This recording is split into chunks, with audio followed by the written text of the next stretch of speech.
Hi guys, my name's Alex Armatas. I'm with Sam's Number 3 Restaurants.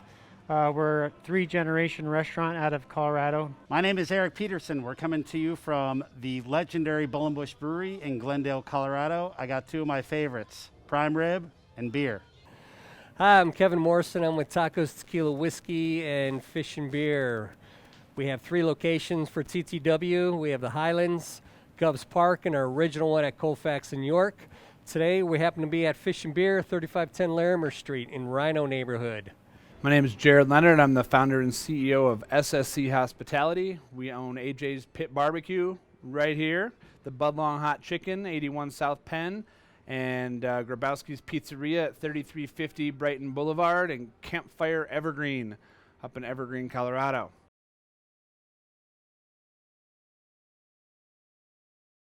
So the pre-COVID model of Sam's Number 3s have always been huge dining rooms. Get anybody in here. Toddlers, we're in charge of feeding families. And it's anything from a little kid's meal up to a ribeye if you want, or trout almondine. But we're a diner, we're a 16-page hot mess. And the focus has always been getting people in here, giving them great service, enjoying meeting them and having them come back. The post-COVID business model has been to really pivot and pivot in terms of what you're allowed to do. And what you're allowed to do is some days you're allowed to be 50% open. Some days you're allowed to seat 10 people at a table. Some days you're allowed to sit 6 people at a table. Times you're not allowed to have anybody in the restaurant. The focus is to become the most efficient takeout restaurant you can become, because if you don't get that right, you don't get a second chance. So the Bush, which my dad and uncle started in 1971, was modeled after the original Bush in London. It's a British-style pub serving the community. People have had first dates here. People have multi-generational family reunions here. So COVID has really changed a lot of that for us. What we're doing now is we put in a beer garden out in the parking lot and really resembled a brand new food ordering system online. We've curated some really cool to-go containers to get the prime rib and the chicken fried steak and chicken fried chickens hot and fresh to people, so when they come in and pick up meals to go, we're very confident in the quality that we're serving, and just keeping that really rolling with the to-goes. So Fish and Beer, as well as TTW pre-COVID, was loud, jam-packed, very friendly, very neighborhood, kind of a community gathering place. Just a fun time to forget about life, eat some affordable food, have some great cocktails, and just chill with your friends or on a date. With COVID, that has changed everything. Our dining rooms are empty, our patios are empty, so we've kind of leaned towards the carry-out and delivery business. They haven't changed much, other than we follow the rules during COVID that we can't have people in our restaurant dining in.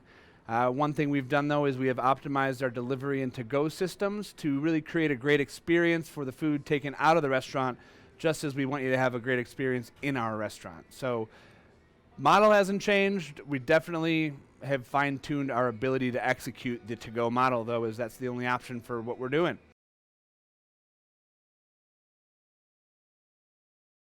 Yeah, what keeps you up is the same thing that's been keeping you up since March. It hasn't changed. It's your staff family, and how do you provide as an employer and survive so that if you can make it through this, you're not training again. And what I mean by that is every employee that becomes part of your staff family is going to cost you at least $7,000 to train.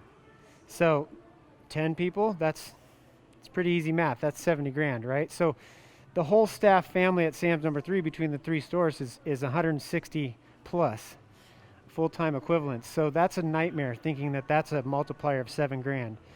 So the goal has always been to just battle. Let's just battle and survive. And so that's what keeps me up every night, is I'm battling and surviving. It's okay that we lost money today. People got paychecks. Probably the one thing that really keeps me up at night is the health and safety of the employees here. We've had employees that, Katie, who started the year I was born in 1973, so we have long-term employees that have been with us forever, and what keeps me up at night is if somebody got sick. It's all about the people and the staff and keeping them gainfully employed, and they put their heart and soul into this place. So my brother and I put our heart and soul into keeping a safe environment and doing everything properly here, and that's kind of what keeps me up at night. I guess if I had to say what keeps me up at night, I'm not a political guy, but I'd have to say the lack of support from the government and the stipulations, the handcuffs that they're putting on us. I'm all for doing what we can to slow the pace, slow the growth of COVID. However, we're asking to shut our businesses. I'm fortunate enough we're a restaurant. We can be open partially, but bars, I have friends that own bars.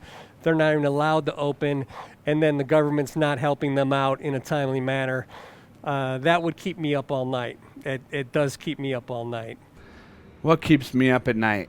Making sure my employees are happy, healthy, and doing well. Being part of not just part, but founder and head of a big organization, I wish I could spend more time with each individual person that works for us. So making sure that the staff, and I really do mean this, is everybody's doing well, and mentally, probably more so than physically even, because this has been such a mentally challenging year. So my heart and head is always with others to just hope they're making it through.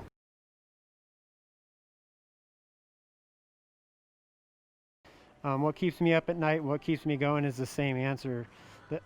It's Jason, it's Shelby, it's Oscar, it's Emilio, it's Kathy. It's everybody in our staff family that we've got to provide for, and we're that's been a massive team and asset that I don't want to lose. So what keeps me going is still these people, my staff family, my own family.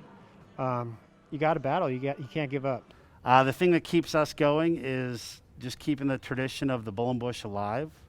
There's so many places in Denver have disappeared, vaporized. I mean, the Bull and Bush, which my dad and uncle started back in 1971. I mean, this is a dinosaur.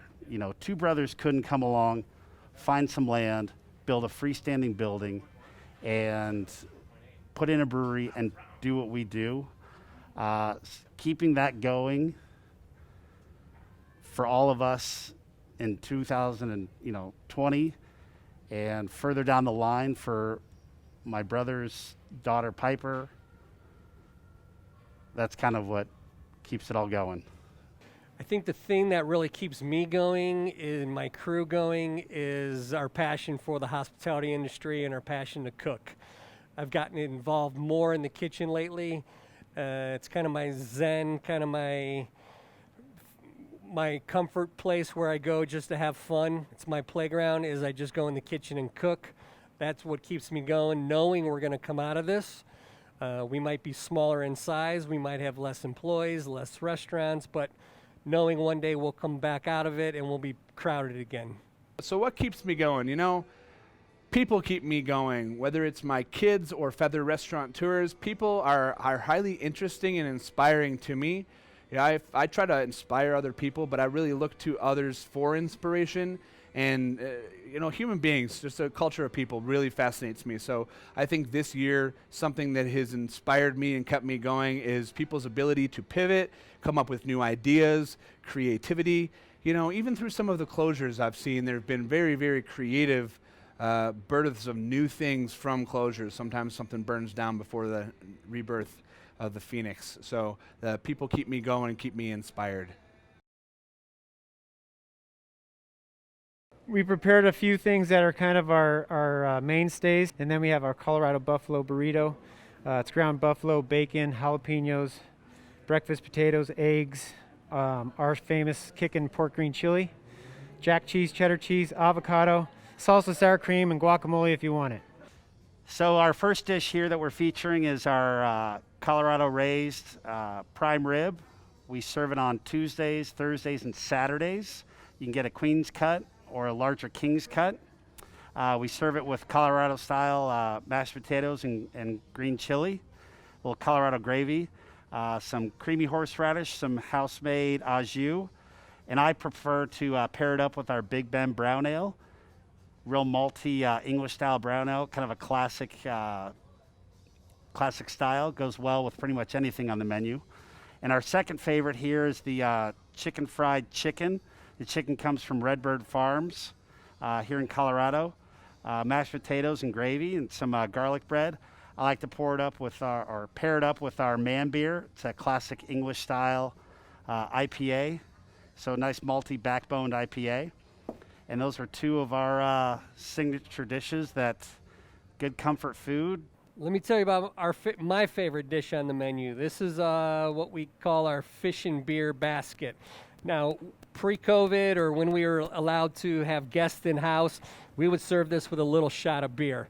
So we have our fish and then we have our beer. Since we're doing deliveries, we can't serve the beer to go, but this dish, believe it or not, travels really well. We vent the lid. It's our beer battered fried sustainable cod, house-made fries, house-made tartar, and our coleslaw. My favorite dish on the menu. A new dish we're going to have coming out shortly is our crab stuffed cod.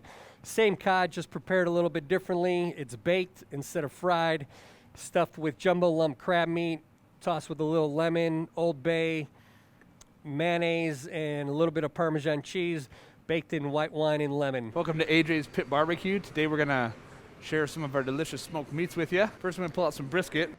Woo! Fresh out of the pit. That's the way to do it. We cook it fresh every day. Our brisket's cooked for 16 hours overnight over a wood fire. True Texas style. We got some sausage. Woo! I dropped my sausage on the floor, Jay. Jalapeno cheddar hot link. We got some pastrami in here. I'll make you a little sampler platter. So brisket and pastrami, you can see from the cut here, same cut, just brined or cured. That's why it's pink inside. And then this is smoked. And both of them have that nice smoky bark on the outside of them. That comes from cooking with a wood fire and the spice rub.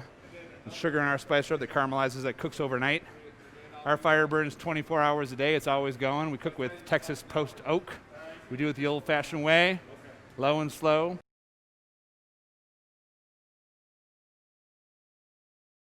I think that we have to be conscious of balance.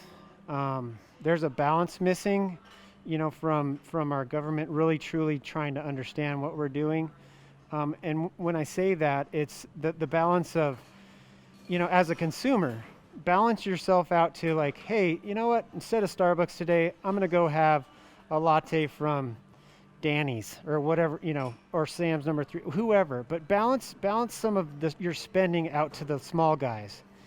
And the other balance I think should happen is really understanding the science. I don't think the science. I trust the scientists, but I don't think it's fair in terms of the restaurants being the scapegoat. Especially when there's studies coming out that 5% of COVID issues can really directly be tied to our industry. So yeah, let's just find a balance. Let's balance our giving and our spending, and figure out how to help the little guys out as well as. You got to go to the big guy too, but that's what I'd like to see happen. One thing that we're truly passionate about is just keeping the small businesses going, and we're at such a disadvantage compared to other companies that don't really have a lot of restrictions against them. But we've been bobbing and weaving and kind of figuring it out. Like we were talking about earlier, the businesses that can change and adapt are the ones that are going to be rewarded in the end. And when we all get through this, we'll all be better for it.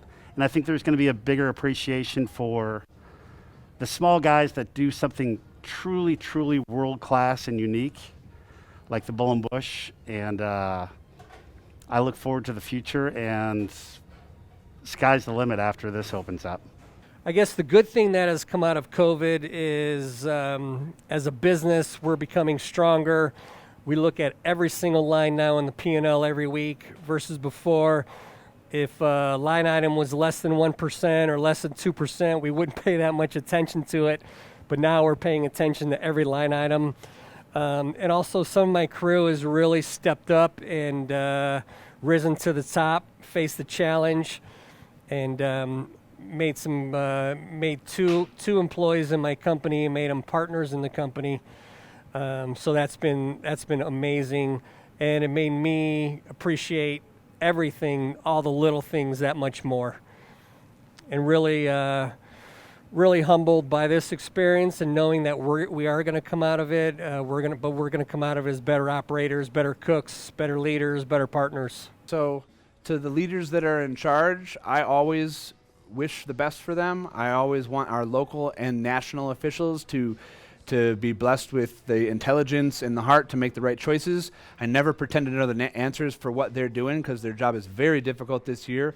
They have a harder time with this than any of us. So I fully support anyone who's in charge and appreciate the responsibility that they've taken on themselves to be a public servant. And we'll get through this to the other side, hopefully all healthy, happy, and continuing to support our leaders.